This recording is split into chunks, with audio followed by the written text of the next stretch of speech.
Genesis chapter 11 focuses primarily on two key events, the Tower of Babel and the genealogy from Shem to Abram, later Abraham. Here's a summary of the chapter. Before we start, we'd like to ask for your support. If you enjoy our video, please hit the like button. This will help us reach more people and create content for you. Now let's get started with today's video. Genesis chapter 11 verses 1 to 9. The Tower of Babel. Genesis chapter 11 begins by describing a time when all humanity shared one language and a common speech. This unity was unique in the early days following the Great Flood, as Noah's descendants spread throughout the earth. However, this linguistic and social unity led to the rise of human pride and ambition, as the people decided to build a city and a tower that would reach the heavens. The location for this ambitious project was the plain of Shinar, identified with Babylon. The people said to one another, "Come, let us make bricks and bake them thoroughly." They used brick instead of stone and tar for mortar. Then they said, "Come, let us build ourselves a city, with a tower that reaches to the heavens, so that we may make a name for ourselves and not be scattered over the face of the whole earth." Genesis chapter 11 verses 3 to 4. Niv. This desire to make a name for themselves reflects the human ambition for power, fame, and autonomy, separated from God's purposes.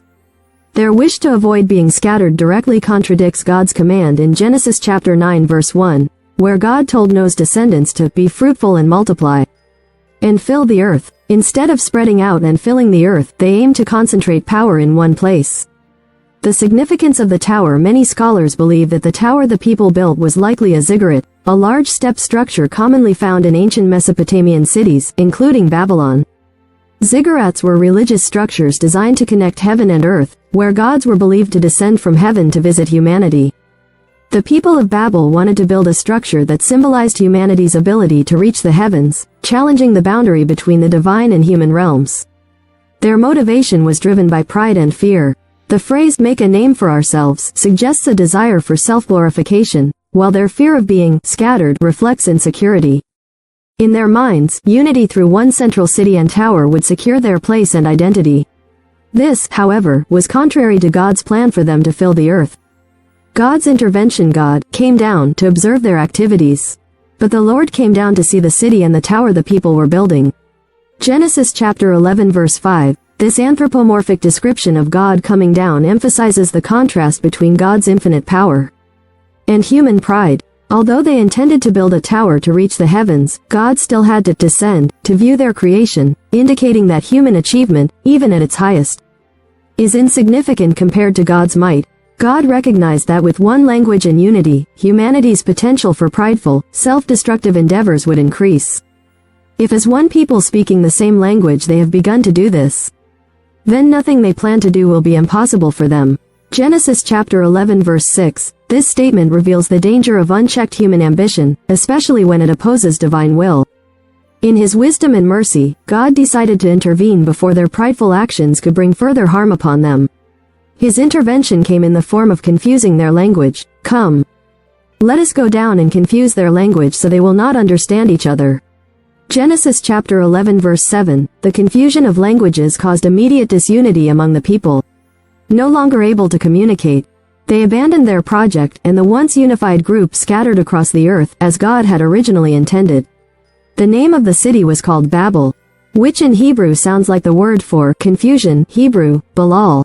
The term Babel later became associated with Babylon, symbolizing human pride and rebellion against God. This story highlights the recurring biblical theme of human pride versus divine sovereignty.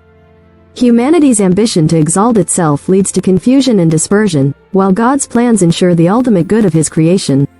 In scattering the people, God not only stopped their rebellion but also set the stage for the development of diverse cultures and languages around the world. Theological. The story of Babel serves as a reminder that human endeavors outside of God's will lead to disunity and failure. Genesis chapter 11 verses 10 to 32. The genealogy from Shem to Abram. The second half of Genesis chapter 11 shifts focus from the Tower of Babel to the genealogy of Shem, one of Noah's 3 sons. This genealogical record traces the line from Shem to Abram, who becomes a central figure in the rest of Genesis. This is the account of Shem's family line. Genesis chapter 11 verse 10. The genealogy begins with Shem, who was 100 years old 2 years after the flood. From Shem's line come several generations, each of which is described briefly with the formula, X lived Y years and became the father of Z. The lifespan of each descendant gradually decreases, marking a decline in longevity after the flood. The names listed are significant, as they form the ancestral line that leads to the birth of Abram, later Abraham, who would become the father of the nation of Israel. Notable figures in the genealogy are Arphaxad, the son of Shem, from whom the lineage proceeds. Eber, the ancestor from whom the term Hebrews is believed to derive. Peleg, in whose time the earth was divided, perhaps referring to the division at Babel. The genealogical list culminates with Terah, the father of Abram, Nahor, and Haran, when Terah had lived 70 years. He became the father of Abram, Nahor, and Haran. Genesis chapter 11 verse 26, the introduction of Abram, the story of Abram, later called Abraham, begins here. Abram is a pivotal figure in the Bible, as God's covenant with him becomes the foundation of Israel's history and God's plan of redemption for humanity. The narrative introduces Abram's immediate family. Abram's wife, Sarai. Sarai, later Sarah, is introduced as Abram's wife. At this point in the story, the text notes that Sarai was barren, setting up the future themes of faith and promise. As God later promises Abram that he will be the father of a great nation despite Sarai's barrenness. Lot is introduced as Abram's nephew, the son of Haran, who had died in Ur of the Chaldeans. Terah's journey to Haran. Terah, Abram's father, took his family and left Ur of the Chaldeans, a major city in Mesopotamia. Their destination was Canaan, the land that God would later promise to Abram. However, the family stopped and settled in Haran, another important city in the region. Terah took his son Abram, his grandson Lot son of Haran, and his daughter-in-law Sarai, the wife of his son Abram, and together they set out from Ur of the Chaldeans to go to Canaan. But when they came to Haran, they settled there.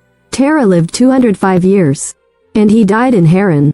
Genesis chapter 11 verses 31 to 32, although they did not reach Canaan during Terah's lifetime, this journey sets the stage for Abram's calling in Genesis chapter 12, where God will command him to leave his father's household and go to the land of Canaan. Theological insights from Genesis chapter 11. Human ambition versus divine sovereignty. The Tower of Babel demonstrates the danger of human pride and ambition when it is divorced from God's will. The people's desire to make a name for themselves stands in contrast to God's plan for humanity to spread throughout the earth. In many ways, Babel is a symbol of humanity's attempt to build a kingdom without God, leading to disunity and confusion. The spread of nations and languages. The scattering of people from Babel explains the origin of different languages and the division of humanity into various nations. This theme of human diversity becomes important throughout the Bible, as God's plan of redemption encompasses all nations. God's grace in judgment. While God judged the people of Babel by confusing their language, this act was also an expression of grace. By dispersing them, he prevented humanity from sinking deeper into rebellion. This theme of grace within judgment is seen throughout the Bible. Preparation for Abraham. The genealogical list prepares for the introduction of Abram, setting the stage for the unfolding of God's covenant promises. Abram's lineage through Shem connects him to Noah and ultimately to Adam, emphasizing God's continuing work in human history. God's promise and human weakness. The mention of Sarai's barrenness at the end of Genesis chapter 11 foreshadows the future narrative of God's miraculous provision. Despite human limitations, God's promises are fulfilled through his power. Conclusion. Genesis chapter 11 is a pivotal chapter that transitions from the early stories of humanity's development after the flood to the introduction of Abram, who will become the father of God's chosen people. The story of the Tower of Babel serves as a powerful reminder of the dangers of human pride and the necessity of aligning with God's will, while the genealogy links the past with the future, showing how God's plan unfolds through generations. Please subscribe my YouTube channel. I hope you like this video. Thank you.